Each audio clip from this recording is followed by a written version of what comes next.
હવે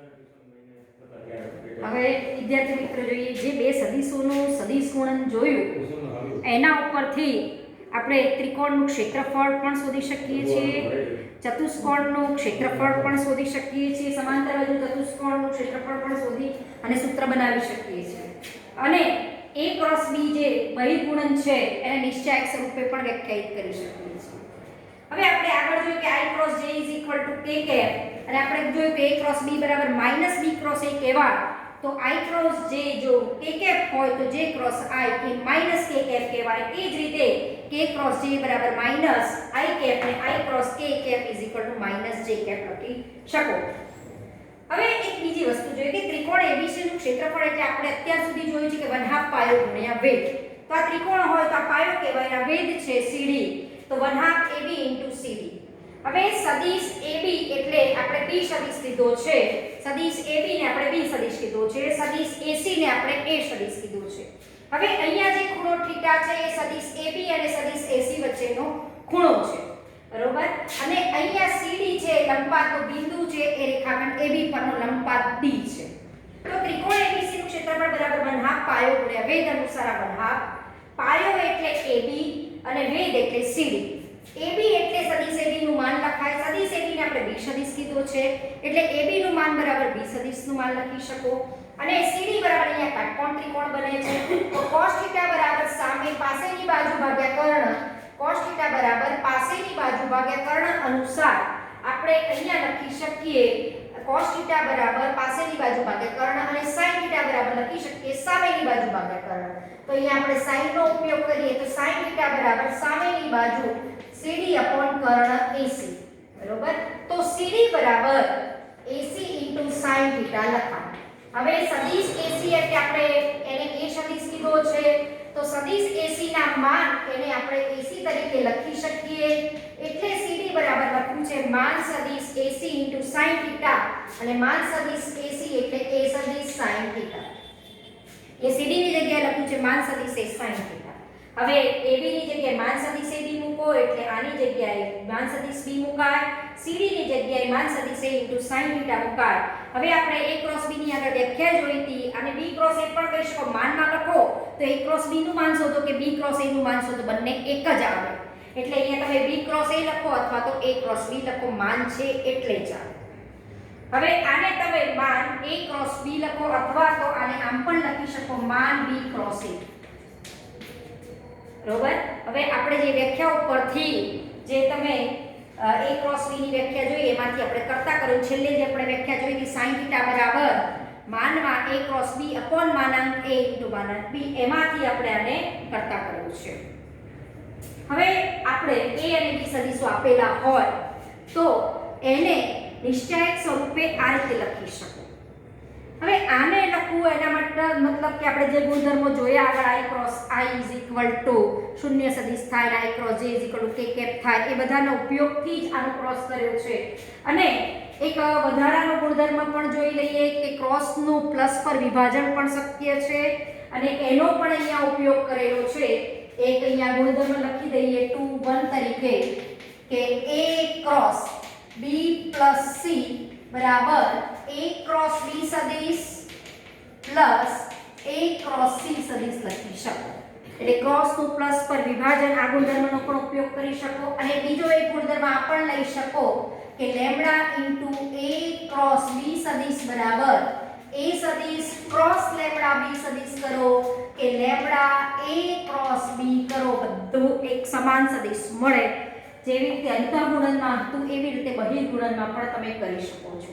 હવે આ બધી વસ્તુનો ઉપયોગ કરીને a ક્રોસ b ને તમે નિશ્ચાયક સ્વરૂપે આ રીતે સાબિત કરી શકો છો, જેની સાબિતી સમજૂતી તમને લગભગ ચોપડીમાં 379 પેજ ઉપર આપેલી છે એ જોજો અને આપણે એને સાબિત પણ કરીએ છીએ. પહેલા આટલું યાદ રાખવાનું કે a ક્રોસ b ને તમે આ રીતે નિશ્ચાયક સ્વરૂપે લખી શકો છો.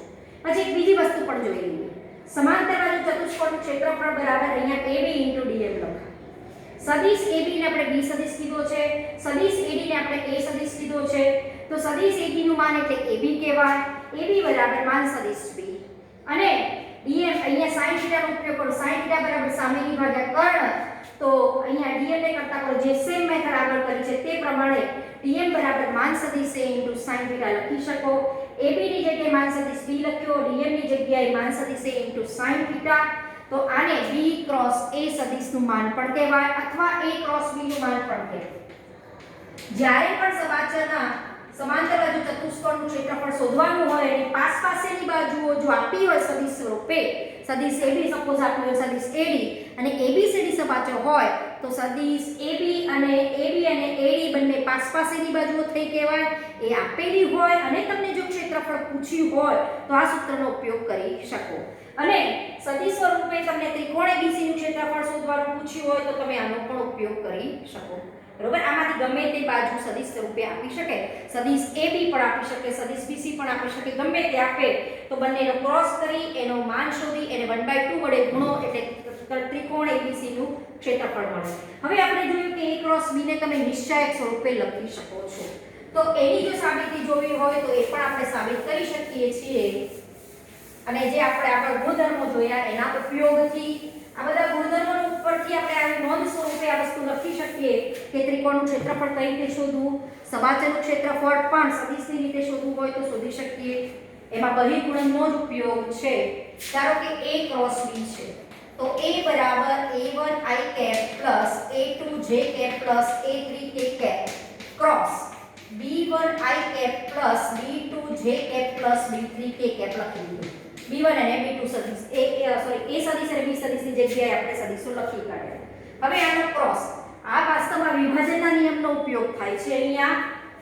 બરોબર, આ A1 * I કેપ ક્રોસ આની સાથે ક્રોસ કરો. પહેલા આની સાથે ક્રોસ કરવાનો અને પછી A2 નો આની સાથે ક્રોસ કરવાનો અને A3 નો આની સાથે આખા જે અંદર કૌંસમાં લખ્યો છે એની સાથે આપણે ક્રોસ કરવાનો રહેશે. તો અહીંયા શું આવશે? A1 B1 એક સંખ્યા છે ગમે તે. I ક્રોસ I એટલે આપણને શૂન્ય સદિશ ખબર છે એટલે એ આપણે લખીશું અહીંયા શૂન્ય સદિશ. I ક્રોસ I ની જગ્યાએ શૂન્ય સદિશ લખી શકો. લખો કે ન લખો અહીંયા એ વસ્તુ ચાલશે કારણ કે I ક્રોસ I એટલે શૂન્ય સદિશ ઇન્ટુ સંખ્યા એટલે એક સદિશ મળશે ને એ પણ પાછો શૂન્ય સદિશ. શૂન્ય સદિશ ઇન્ટુ સંખ્યા એટલે શૂન્ય સદિશ મળે. તો આ શૂન્ય સદિશ લખો. બરોબર, પ્લસ સીધું લખી દઉં છું, છે ઉડાડ્યું છે અહીંયા મેં. પછી A1 B2 I cross J એટલે A1 A2 A1 B2 I cross J એટલે K કેપ એની જગ્યાએ લખી શકો. બરોબર, સીધો મેં K કેપ લખ્યો પ્લસ A1 B3 સંખ્યા છે into I cross K cap K cap. હવે આપણે આગળ જોયું છે કે K ક્રોસ I બરાબર J કેપ થાય તો I ક્રોસ K એટલે માઈનસ J કેપ લખી શકો. તો આની જગ્યાએ હું અહીંયા લખું છું માઈનસ J કેપ. હવે પ્લસ A2 નો આની સાથે ક્રોસ કરો. A2 * B1 J cross I A2 * B1 J cross I cross J = K cap તો J cross I = minus K cap. તો અહીંયા હું લખી દઉં છું માઈનસ K કેપ. બરોબર, plus A2 * B2 J cap cross J cap એટલે શૂન્ય સદિશ ઇન્ટુ કોઈ સંખ્યા એટલે શૂન્ય સદિશ પ્લસ A2 * B3 શું આવશે? J cross K cap. J cap cross K cap એ આગળ આપણે ગુણધર્મમાં જ જોયું છે કે J ક્રોસ K કેપ બરાબર I કેપ થાય. તો આની જગ્યાએ હું I કેપ સીધો લખી દઉં છું I કેપ. બરોબર, પ્લસ હવે A3 K કેપ નો ક્રોસ આની સાથે કરો. A3 B1 * K cross I K cross I એટલે થાય J કેપ. એની જગ્યાએ આપણે J કેપ લખી દઈએ J cap plus A3 B2 * K cross J. હવે A3 B2 * J cross K. હવે J ક્રોસ K બરાબર લખી શકાય માઈનસ I કેપ. એની જગ્યાએ આપણે માઈનસ I કેપ લખી દઈએ plus A3 B3 * K cross K એટલે શૂન્ય સદિશ ઇન્ટુ સંખ્યા એટલે શૂન્ય સદિશ વધશે શું આટલા પર A1 B2 K cap minus A1 B3 J cap minus A2 B1 K cap plus A2 B3 I cap plus a3b1 j cap minus a3b2 i cap. હવે આ જે નિશ્ચયક છે એ આપણે ગણિતમાં ઉકેલવાનું શીખ્યા જ છીએ, એનું જ આ સાદું રૂપ છે। તો અહીંયાથી આપણે a2b3 minus b2a3 minus b2a3 તમે કોમન કાઢો એટલે આપણને આ વસ્તુ મળશે। અહીંયા આ પદ મૂક્યું, કોઈ પદ રહી ન જવું જોઈએ। a2b3 બરોબર, આ રીતે જુઓ a2b3 i કેપ મળ્યું માઇનસ b2a3 i કેપ, એમાંથી i કેપ કોમન કાઢો એટલે a2b3 minus a3b2 into i cap આને લખી શકો। જુઓ a2b3 minus a3b2 into i cap લખી દીધું। હવે માઇનસ j કેપ ઇન્ટુ શું આવવું જોઈએ? a1b3 minus b1a3 minus j cap into શું આવવું જોઈએ? a1b3 minus a3b1, minus minus plus એટલે અહીંયા માઇનસ a1b3 j કેપ આવ્યા પ્લસ a3b1 j કેપ છે। ઓકે, આ સ્ટેપ પણ આપણને મળી ગયું। હવે આમાંથી a કેપ કોમન કાઢો તો a1b2 માઇનસ a2b1 એ પણ આવી ગયું, a1b2 minus a2b1 into k cap, એટલે આ નિશ્ચયકનું જ સાદુરૂપ છે। એટલે a ક્રોસ b ને આપણે નિશ્ચયક સ્વરૂપે આમ લખી શકીએ। દાખલામાં તમે આનો ઉપયોગ કરો તો પણ કરી શકશો। અહીંયા કોઈ સંખ્યાઓ હશે, અહીંયા સંખ્યા હશે, સાદુરૂપ આપી i j k પાડોશી સદિશ મળશે એ આપણે લખી શકશું ને હંમેશા આપણે આનો જ ઉપયોગ કરશું। a ક્રોસ b શોધવા માટે નિશ્ચયકનો જ ઉપયોગ કરીએ છીએ, બરોબર। એ રીતે અને સમાંતર બાજુ ચતુષ્કોણમાં એટલું યાદ રાખવાનું, પાસેની બે બાજુઓ સદિશ સ્વરૂપે આપી હોય અને ક્ષેત્રફળ પૂછે તે બંનેનો ક્રોસ કરી એનું માન શોધી કાઢવાનું। એ ચતુષ્કોણ ABC નું ક્ષેત્રફળ થાય। ત્રિકોણ ABC ના ક્ષેત્રફળ પર માટે પણ એવી જ વસ્તુ થઈ, 1/π ગુણ્યા વેધ ઉપરથી ત્યાં આવેલું હતું। ત્રિકોણની કોઈ બે બાજુ સદિશ તરીકે આપી હોય, ધારો કે a સદિશ ને b સદિશ તરીકે કોઈ બે બાજુ આપી છે, તો ત્રિકોણનું ક્ષેત્રફળ બરાબર 1/2 બે સદિશોનો ક્રોસ એનું માન 1/2 માનમાં a ક્રોસ b લખી શકો અથવા b ક્રોસ a લખો, બંને ચાલે। એના આધારિત એક ઉદાહરણ 22 છે જે આપણે 3 નંબરમાં જોઈએ, એના ઉપર ઉદાહરણ આધારિત 22 છે। ઉદાહરણ 23 માં પૂછ્યું છે a અને b સદિશો આપ્યા છે, એના પરથી a b સદિશ તો શોધતા આવડે, બે સદિશોનો સરવાળો, a b સદિશ પણ શોધતા આવડે। બંનેને લંબ એકમ સદિશ કયો? હવે એક બીજી વસ્તુ જોઈએ, આનો ઉપયોગ અહીંયા આપેલો છે પણ એનો ઉલ્લેખ આપણને થિયરીમાં ક્યાંય કરેલો નથી। હવે a ક્રોસ b સદિશ એવો છે કે જે a ને લંબ છે અને b ને પણ લંબ છે। કેમ કહી શકો? કેમ? કારણ કે a dot a cross b કરો તો શૂન્ય મળશે, b dot a cross b કરો તો પણ શૂન્ય મળશે, એટલે a ક્રોસ b a ને પણ લંબ છે અને b ને પણ લંબ છે, જે આપણે a ક્રોસ b માં આકૃતિ દ્વારા પણ સમજ્યા છીએ। અને વ્યાખ્યાથી જોઈએ તો પણ એ સાચું થાય છે, કારણ કે એ આપણે પેટી ગુણન 11મા ધોરણમાં શીખ્યા હતા, ત્રણ સદિશોનું પેટી ગુણન, એમાં તમે નિશ્ચયકથી પેટી ગુણન બતાવતા હતા અને વ્યાખ્યાથી પણ બતાવાય, નિશ્ચયક સ્વરૂપે પણ બતાવાય અને એના ઉપરથી કેટલાક ગુણધર્મો જોયા હતા, એમાંથી પણ કહી શકો કે a ક્રોસ b એને લંબ છે અને b ને પણ લંબ છે। ધારો કે તમારી પાસે abc ત્રણ સદિશો ગમે તે ત્રણ સદિશ આપ્યા છે, તમને આમાં a dot b cross c પૂછે તો કંઈ કરવાનો બેસવાનો હોય કે b ક્રોસ c અલગ શોધો, એને એ સાથે ડોટ કરો। આપણે નિશ્ચયક સ્વરૂપે લખતા હતા જ એને a1 a2 a3 b1 b2 b3 આને અનુરૂપ ઘટકો c સદિશના ધારો કે c1 c2 c3 છે, અને આપણે નિશ્ચયક સ્વરૂપે લખતા હતા।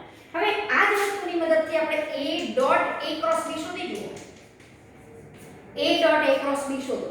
a સદિશ એટલે મૂકી દો, a સદિશના ઘટકો સપોઝ a1 a2 a3 છે, એનો જ અહીંયા a સદિશ પાછો છે a1 a2 a3 b1 b2 b3 ને આપણને ખબર છે કે નિશ્ચયકની કોઈ પણ બે હાર સરખી હોય તો નિશ્ચયકનું મૂલ્ય 0 થાય, બધા જ ઘટકો સરખા હોય તેનું મૂલ્ય 0 થાય, એટલે 0 થાય કે આ બંનેનો ડોટ 0 થયો, એનો મતલબ કે a સદિશ a ક્રોસ b ને લંબ છે। એ જ રીતે b નો ડોટ કરો a ક્રોસ b સાથે તો a પણ 0 થાય, તો b પણ a ક્રોસ b ને લંબ છે એવું કહી શકો। હવે આપણે ખબર છે કે a ક્રોસ b ને લંબ a પણ છે, a ક્રોસ b ને લંબ b પણ છે, એવું આપણે આની મદદથી કહી શકીએ। પેટી ગુણન આપણે 11મા ધોરણમાં શીખ્યા હતા, ક્રોસ હમણાં શીખ્યા, એ તમે આ રીતે બતાવતા હતા પેટી ગુણનને। પેટી ગુણન ત્રણ સદિશોનું હોય તો પહેલો સદિશ મૂકવાનો, બીજી હારમાં બીજો સદિશ અને ત્રીજી હારમાં ત્રીજો સદિશ। બરોબર. હવે આની મદદથી તમે કરી શકો કે આ વ્યાખ્યાની મદદથી પણ કરી શકો, પેલી આકૃતિની મદદથી પણ કરી શકો કે એ સદિશ a ક્રોસ b ને લંબ છે, બી સદિશ a ક્રોસ b ને પણ લંબ છે. હવે આની મદદથી આને શું પૂછ્યું જો ઉદાહરણ 23 માં a b સદિશ આપ્યા હતા, બરોબર. a plus b આપણે શોધી શકીએ, સરવાળો તો આવડે આપણને, a minus b પણ શોધાય. હવે એમ પૂછ્યું છે કે બંનેને લંબ હોય એવો એકમ સદિશ શોધો.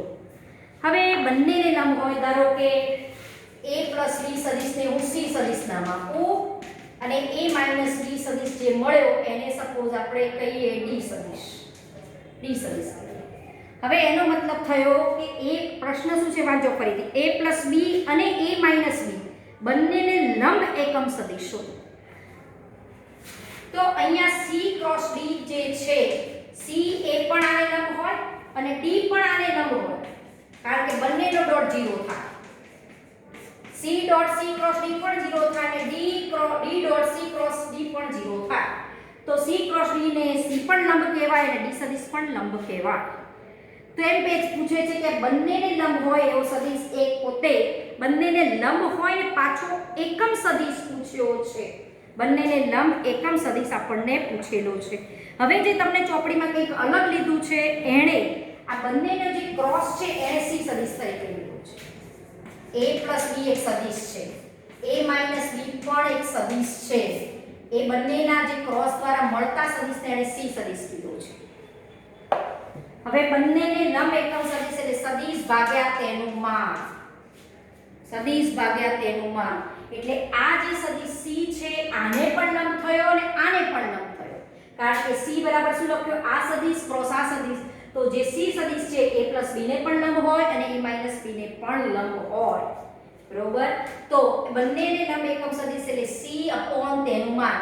પહેલા સરવાળો શોધી કાઢવાનો, બંનેની બાદબાકી શોધી કાઢવાનો, નિશ્ચાયક એક સદિશ લાવી દેવાનો એને c સદિશ કહેવાનો અને ભાગ્યા તેનું માન શોધી કાઢો એટલે બંને સદિશને લંબ સદિશ મળી છે, લંબ એકમ સદિશ મળી. એટલે તમારે વ્યાપક આવું યાદ રાખવાનું, કોઈ પણ સદિશ a આપ્યો હોય, ગમે તે સદિશ, કોઈ સદિશ b આપ્યો હોય, બરોબર. હવે એમનો બંનેને લંબ એકમ સદિશ પૂછ્યો હોય તો સદિશ ભાગ્યા તેનું માન, એમના ક્રોસ સદિશ ભાગ્યા તેનું ક્રોસનું માન એ બંનેને લંબ, કારણ કે a ક્રોસ b એને લંબ છે અને a ક્રોસ b b ને લંબ છે એટલે બંનેને લંબ હોય એવો સદિશ a ક્રોસ b તો થવાનો, પણ બંનેને લંબ એકમ સદિશ પૂછ્યો છે એટલે સદિશ ભાગ્યા તેનું માન એ બંનેને લંબ એકમ સદિશ થાય. આમ તો જૂની બુકમાં અહીંયા પ્લસ ઓર માઇનસ લખાતું હતું, અહીંયા આપણે ખાલી પ્લસ લખ્યું છે. આમ તો વાસ્તવમાં પ્લસ ઓર માઇનસ હોવું જોઈએ, એની જગ્યાએ ખાલી તમને અહીંયા પ્લસ માટે જ આપ્યું છે, પરંતુ અહીં પ્લસ ઓર માઇનસ બંને હોવું જોઈએ. જો તમને ઓપ્શનમાં માઇનસ ઓપ્શન વાળો આપે તો પણ સાચો છે જવાબ. એટલે એ યાદ રાખજો કે કોઈ પણ બે સદિશો આપ્યા હોય તો એ બંને સદિશોને લંબ એકમ સદિશ પૂછ્યો હોય તો a અને b સદિશ ધારો કે આપેલા છે, બંનેને લંબ એકમ સદિશ એટલે a ક્રોસ b નું માન a ક્રોસ b ભાગ્યા તેનું માન એ બંનેને લંબ, કારણ કે a સદિશ a ક્રોસ b ને લંબ છે, b સદિશ a ક્રોસ b ને લંબ છે એટલે બંનેને લંબ સદિશ પૂછ્યો હોય તો ફક્ત a ક્રોસ b આવે, પણ બંનેને લંબ એકમ સદિશ પૂછ્યો હોય તો સદિશ ભાગ્યા તેનું માન કરવું. આમ તો અહીંયા પ્લસ ઓર માઇનસ લખાવવું જોઈએ પણ ચોપડીમાં લખ્યું નથી, પણ પ્લસ ઓર માઇનસ હોવું જોઈએ, કારણ કે એ સદિશ પ્લસ a ક્રોસ b ને લંબ હોય માઇનસ a ક્રોસ b ને લંબ જ થાય તો, બરોબર. એટલે એ હોવું જોઈએ પણ નથી આપ્યું, પણ આપણે આ જ રીતે લખશું પ્લસ ઓર માઇનસ. તમને જો કોઈ MCQમાં લંબ એકમ સદિશ પૂછ્યો હોય ને પ્લસ વાળો ઓપ્શનમાં માઇનસ પ્લસની જગ્યાએ માઇનસ વાળો ઓપ્શન આપ્યો હોય તો સાચો ગણાય. એટલે આ યાદ રાખજો, બંને સદિશને લંબ એકમ સદિશ એટલે સદિશનો ક્રોસ ભાગ્યા તેનું માન.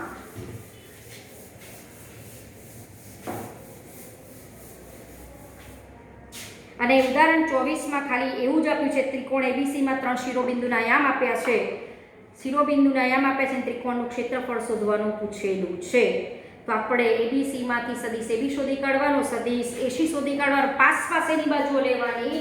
આ ધારો કે ત્રિકોણ ABC છે, ગમે તે ત્રિકોણ ABC છે, તો આ સદિશ AB શોધવા, સદિશ AC શોધી કાઢો. એમની વચ્ચેનો ખૂણો ધારો કે થીટા હોય તો એના ઉપરથી તો આપણે આગળ લાવ્યા છીએ સદિશ AB ને તમે ધારો કે A સદિશ કહો, AC ને B કહો, તો એમની વચ્ચેનું ક્ષેત્રફળ 1/2 a ક્રોસ b એનું માન એ આપણું ત્રિકોણનું ક્ષેત્રફળ એ સૂત્રનો ઉપયોગ કરો, બરોબર. એ સૂત્રનો ઉપયોગ કરીને લાવ્યા છે. અને 25માં ઉદાહરણમાં સબાચરના ક્ષેત્રફળ પૂછ્યું છે એમાં પાસેની બાજુ એને ઉલ્લેખ કરેલો હોવો જોઈએ, સામસામેની બાજુ માટે નહીં, પાસેની બાજુ માટે. ત્રિકોણ ચતુષ્કોણની બે પાસેની બાજુ સદિશ સ્વરૂપે આપી છે, એક સદિશ એ આપ્યો છે અને સદિશ બી આપ્યો છે અને સબાચરનું ક્ષેત્રફળ પૂછ્યું છે. તો સબાચરનું ક્ષેત્રફળ એટલે પાસેની બાજુનો ક્રોસ એન માન એ સબાચરનું ક્ષેત્રફળ. બરોબર, આનો ઉપયોગ કરીને પણ આની જગ્યાએ ધારો કે સબાચરમાં વિકર્ણો આપ્યા હોય તો શું કરવાનું? ધારો કે વિકર્ણો સદિશ સ્વરૂપે આપ્યા હોય તો પણ સબાચરનું ક્ષેત્રફળ તમે શોધી શકો છો. એ આ સૂત્ર ધારો કે અહીંયા એનો ઉલ્લેખ નથી પણ એની મદદથી પણ ક્ષેત્રફળ શોધી શકાય. ધારો કે વિકર્ણ AC આપ્યો છે, વિકર્ણ BD આપ્યો છે સદિશ સ્વરૂપે, પાસેની બાજુની જગ્યાએ વિકર્ણો સદિશ સ્વરૂપે આપ્યા છે તો એનું સૂત્ર ધારો કે AC ને તમે A સદિશ તરીકે આપ્યો છે, સપોઝ BD ને તમે B સદિશ તરીકે લો તો એનું ક્ષેત્રફળ 1/2 A ક્રોસ B નું માન 1/2. તો એ રીતે આપણે શોધી શકીએ કારણ કે અહીંયા આ બે ત્રિકોણોના ક્ષેત્રફળનો સરવાળો કરીએ એટલે સબાચરનું ક્ષેત્રફળ મળે. એના ઉપયોગથી આ સાબિત કરી શકીએ છીએ. ત્યારે આ યાદ રાખવું પડે 1/2 A ક્રોસ B નું માન. પાસેની બાજુ હોય તો A ક્રોસ B નું સીધું માન શોધવાનું. હવે 10.4માં A અને B સદિશ આપ્યા છે, A ક્રોસ B નું માન શોધવાનું પૂછેલું છે એટલે A ક્રોસ B પહેલા નિશ્ચયકની રીતે સદિશ સ્વરૂપે શોધી કાઢવાનું, પછી સદિશનું માન તો આપણને ખબર છે એ રીતે આપણે એ કરી શકશું. સદિશ A આપ્યો છે, એક દાખલો આપણે ગણીએ પ્રેક્ટિસ માટે. 10.4 પહેલો દાખલો, A સદિશ આપ્યો છે એને હું સીધો જ લખું છું 1 - 7 7. B સદિશ બરાબર લખું છું 3i - 2j + 2k છે એની જગ્યાએ 3 - 2 2 લખું છું. પૂછ્યું છે A ક્રોસ B. પહેલા A ક્રોસ B શોધી કાઢીએ પછી એનું માન. A ક્રોસ B એટલે i કેપ, j કેપ ને k કેપ. પહેલા A કેપના ઘટકો મૂકી દો, B કેપના ઘટકો મૂકી દો B સદિશના.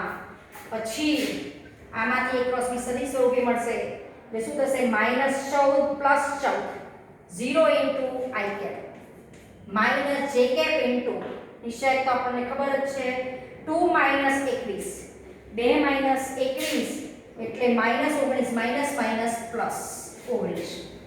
k કેપ ઇન્ટુ શું થશે -2 + 21.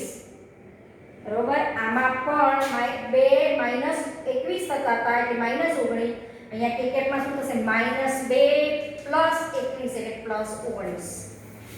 એટલે આ સદિશ થશે તમારો 0 19 ને 19 A ક્રોસ B. એનું શોધવાનું છે માન એટલે કે આનું માન 0 નો વર્ગ વત્તા 19 નો વર્ગ વત્તા 19 નો વર્ગ જે સંખ્યા આવે એ મૂકી દેવાની. 2 ટાઈમ્સ 19 નો સ્ક્વેર આવે ને તો આમાં કોઈ સાદું પકડું આપવું નથી. 19 નો વર્ગ વત્તા 19 નો વર્ગ એટલે 2 * 19 નો વર્ગ લખા. 19 ના વર્ગનું વર્ગમૂળ 19 √2 19 √2 19 નો વર્ગ શોધવા બેસવાનું નહીં એટલે આનો જવાબ આવશે 19 √2.